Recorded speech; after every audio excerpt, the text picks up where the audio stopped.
Now, you have to admit that looked incredible, and it was very difficult to tell the difference between the Sony A7S III with the 24-70 GM on it and this tiny little GoPro Hero 11. It's actually very, very surprising, because even me looking at it, I'm like, whoa, that's impressive. And it's all down to a plugin, which is absolutely incredible. It's from a company called Film Convert. They also make nitrate, but today we're talking about CineMatch.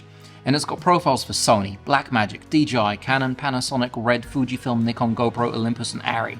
They are no doubt working on the Hero 12 profiles as well, so you're going to be able to profile them in the future and match them to footage you've shot.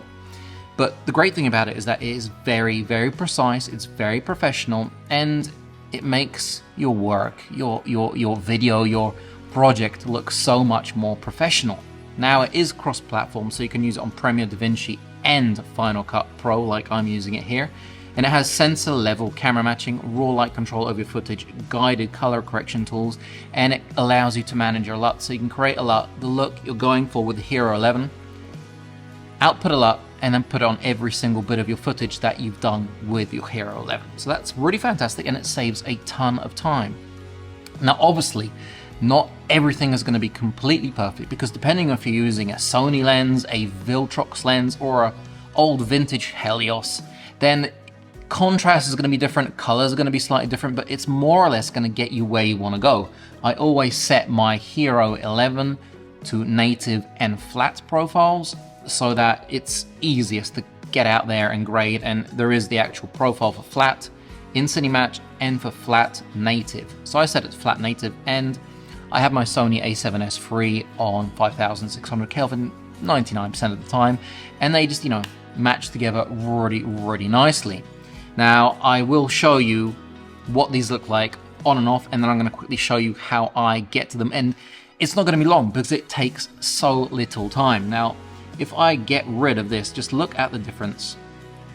I mean, that is quite a humongous difference. And if we go through these, like here, for example, the parking garage, I mean, yes, there is a lot more noise in the GoPro Hero 11, but if you can avoid situations where it's really dark, then it's still going to do a fantastic job in getting that footage a lot closer to where you want it to be.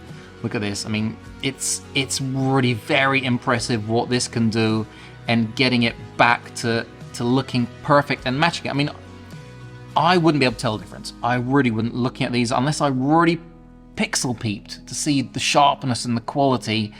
Right now, looking at them, it's impossible to tell the difference. And it's really simple, right? So say we want to go to, for example, this shot right here. And we're going to delete CineMatch. Right there, it's gone. We're going to go right in here. We're going to grab CineMatch, we're going to pull it over, and there we go. That's it. Now we're going to open the tools, and we're going to select, where is it? GoPro.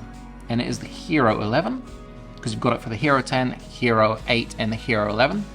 And we're going to select ProTune Flat Native. That's what I've got it on.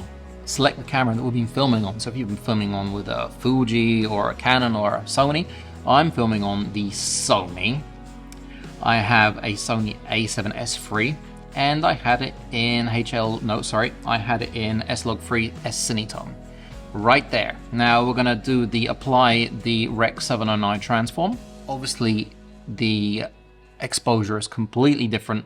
The GoPro does its own thing, but if we get it right up here, we'll go down a little bit, and I would say the shadows need to go down a bit and the highlights need to go up a bit, as well as the midtones. And right there, that's all I had to do. And if we play back the footage now, you can see it looks very similar. You can obviously do little tweaks. You can add a little bit of color wheel. You can do exactly what you want to get it looking just how you want it. But when it comes to matching two different cameras, this is an absolute must. It takes all the effort and time out of doing it yourself, which could be quite frustrating. I know, I've been there before. So Film Convert also makes something called nitrate, which I have promoted before in my channel because I think it's absolutely fantastic and it gives incredible results. If you have any questions or comments, do drop them down below.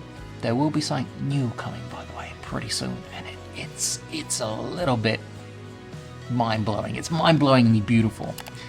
Like down below, subscribe if you haven't, ring that bell, and gonna catch you on the next one.